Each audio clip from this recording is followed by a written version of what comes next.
You don't need more discipline. You need fewer reactions. That sounds backwards at first, because everything around you is telling you to push harder, move faster, respond quicker.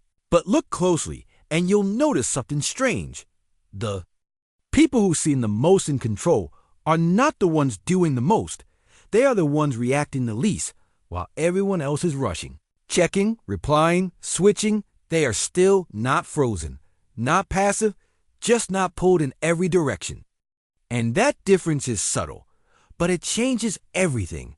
Because the moment you stop reacting to everything, you start choosing what actually matters. And most people never reach that point, not because they are incapable, but because they are trapped in a system that rewards constant reaction. Every notification, every message, every small trigger trains you to respond instantly. And over time, you forget that you even have a choice. So you move through your day thinking you are making decisions, but you are mostly just reacting. And the cost of that is not obvious at first. It doesn't feel like a big mistake. It feels like normal life, busy, slightly chaotic, slightly overwhelming, but manageable, until you realize that you are always tired, always a bit behind, always trying to catch up to something you can't quite define. And that's the real problem? Not that you are doing too little, but that too many things are doing you, pulling your attention, shaping your behavior, deciding your pace. So here's the question that most people never stop to ask. What would happen if you stopped reacting so much and started choosing instead? Most people don't lose control in one big moment. They lose it in dozens of small reactions they barely notice. You wake up and before your mind even settles, your hand reaches for your phone.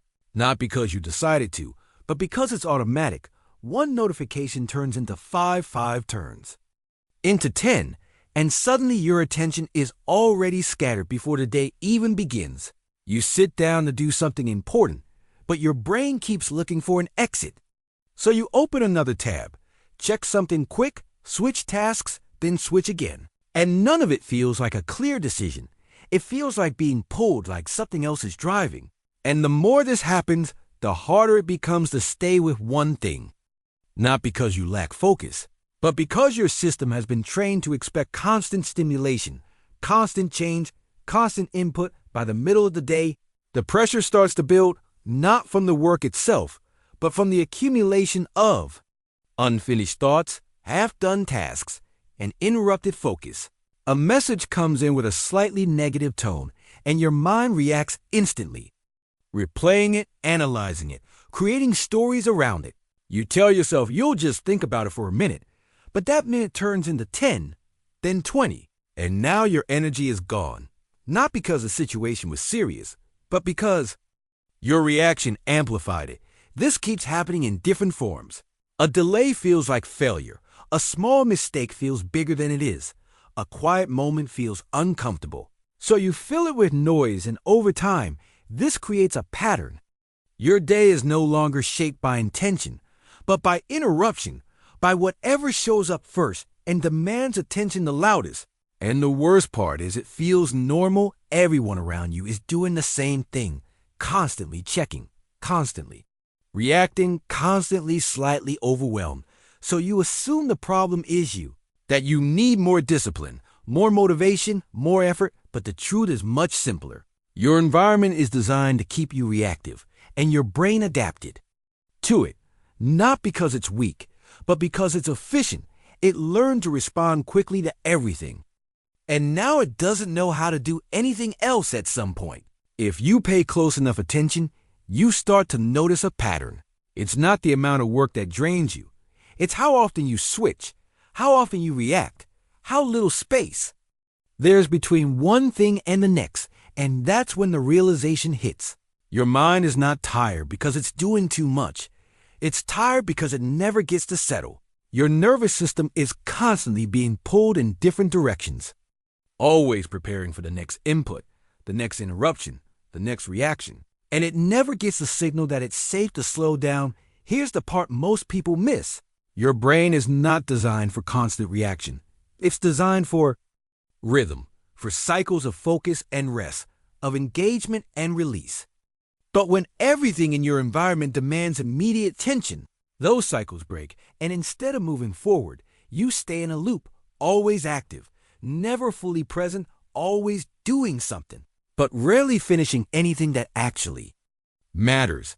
And the more you try to push through this with willpower, the worse it gets, because you are adding pressure to a system that is already overloaded. The shift happens when you stop asking how to do more and start asking how to react less, because every reaction has a cost, even the small ones.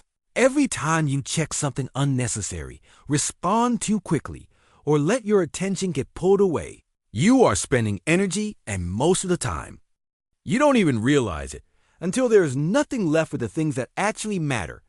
And once you see that clearly, something changes. You stop trying to control everything around you, and you start protecting the space between stimulus and response. That small gap becomes valuable, because that's where choice exists.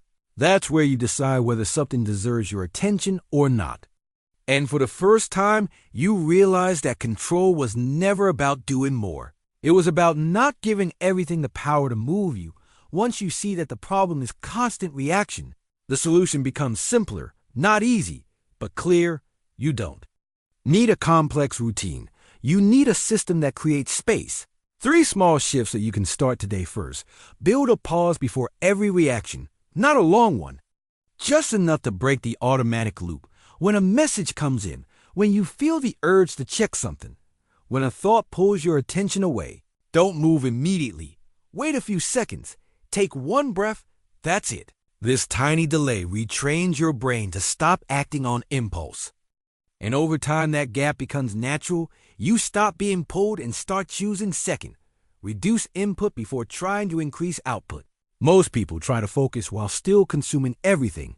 Notifications on, multiple tabs open, constant background noise, and then they wonder why their mind feels scattered. Instead, remove a few sources of noise. Turn off non-essential notifications. Close the extra tabs. Keep your environment slightly quieter than usual.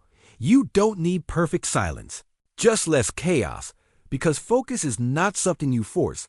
It's something that appears when interference is reduced. Third, anchor your day with one repeatable action, something simple that you do the same way every day. It could be starting your work without checking your phone, or sitting for a minute before opening anything.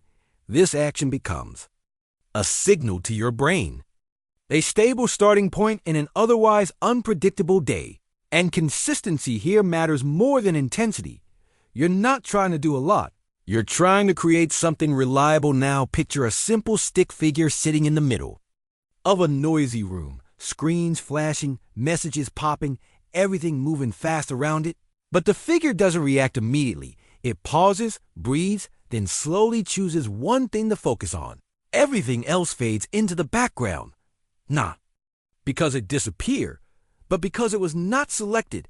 That's the system, not controlling the chaos, but no longer being controlled by it. At first, nothing feels dramatic.